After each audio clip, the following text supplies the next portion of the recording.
Okay, so I want to go through this one little sheet that I gave you guys because this is a good little cheat sheet that you can use while you're doing your lessons. And I probably will end up letting you use it during your test as well. So if you don't have this, let me know. The very beginning, the first ones are just reminding you about adding and subtracting like terms. So remember, you can only combine things that match. So the letters and variables have to match exactly. So like on this first one, x squared y and x squared y match exactly. So I can combine the big numbers. Okay, so I can do 9 minus 10. 9 minus 10 is -1.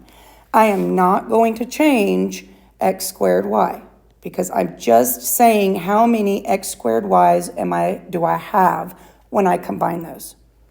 Okay, same thing with the next one.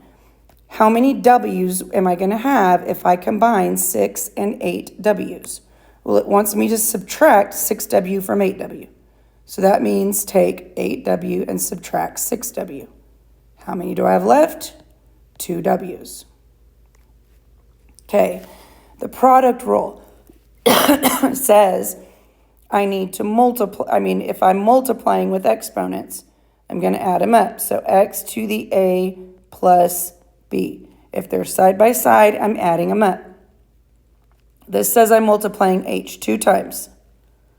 And I'm multiplying h another 6 times. 5, 6. How many times did I end up multiplying h? 1, 2, 3, 4, 5, 6, 7, 8. So that's at h to the 8. Okay, so you add those up. 2 plus 6 is 8. If I have big numbers, I'm going to multiply them just like I always did in 3rd grade. -2 times 7 is -14. Add up how many a's do I need to multiply. Here's a2, a3, that's a to the 5th. How many b's? There's a b and another b, so there's 2 b's that need to be multiplied. That's it. Okay, now power to a power says if I'm raising a power to a power across a parenthesis like this, I'm going to multiply them. So xa is going to be multiplied b times. Okay, so I multiply them. So x squared is going to be multiplied 3 times. So that means I'm going to do x 6 times. Okay, now if it's in parentheses, everybody in the parentheses gets a 2. So that this -2 is going to be squared. So that's -2 squared. And m5 is squared. So that's m to the 5th 2 times. Okay, so -2 times -2 is +4. m5 times 2 would be m10. And then I'm going to write down this m3rd because I still need to use it. Now we're back to the first rule. They're side by side.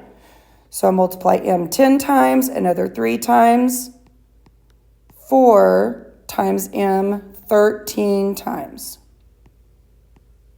I added them up. Okay. Quotient rule. If I'm dividing, I'm going to subtract because I'm canceling out what's on both top and bottom. So 27 over 42, I'm going to type that in my calculator and I'm going to see what I get. And I think it's 9 over 14.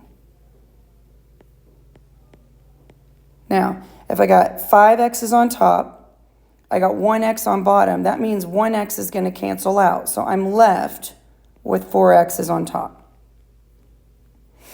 Okay, number 2, first I got to do my power to a power rule. So that means I got y to the 4th over y to the 4th. What happens? Well, they cancel. 4 y to the 4th goes into y over the 4th 1 time.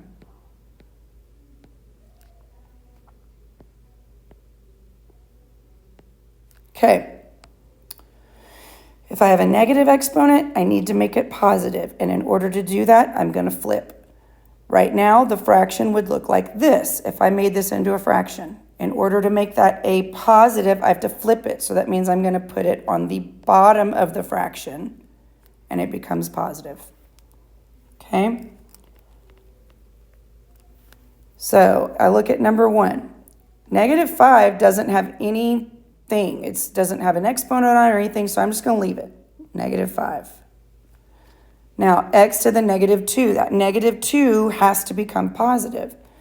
Right now, all this is over 1. So to make the negative 2 positive, I've got to put it on the bottom of the fraction. And now that's all that I can do. Okay, this other one, 4 divided by 8 would reduce to 1/2. K2 over 5 would be K2 minus 5, which is 1/2 K to the negative 3. Can't have a negative exponent, so I'm going to flip it. So 1/2 K to the 3 has to be on the bottom so that it's positive. And last rule, anything raised to the 0 power equals 1, because there's none left. There's no x's there, but I can't put a 0, because then if I multiplied something by it, it would change everything to a 0. So I put a 1 there just as a placeholder, because anything times 1 still equals itself, so I didn't change anything. So like this is saying, all right, I'm going to have 7 times x to the 0, times 0 x's. So basically, I'm multiplying it times nothing, but I'm going to put a 1 for its placeholder. So it doesn't change. 7 times 1 is still just 7, because all the x's went away. Okay, this, I still got to do power to a power rule. So that gives me w to the 8th, because I got to multiply. W to the 8th over w to the 8th, I can think of it as they're just going to cancel and equal 1. Or I can think of it as w to the 8 minus 8 is w to the 0, and w to the 0 equals 1. Either way, I end up with 1. Okay, so that's just a little cheat sheet to remind you. These are the rules you use only with exponents. If there are big numbers there, you treat the big numbers like you always have before. That's it.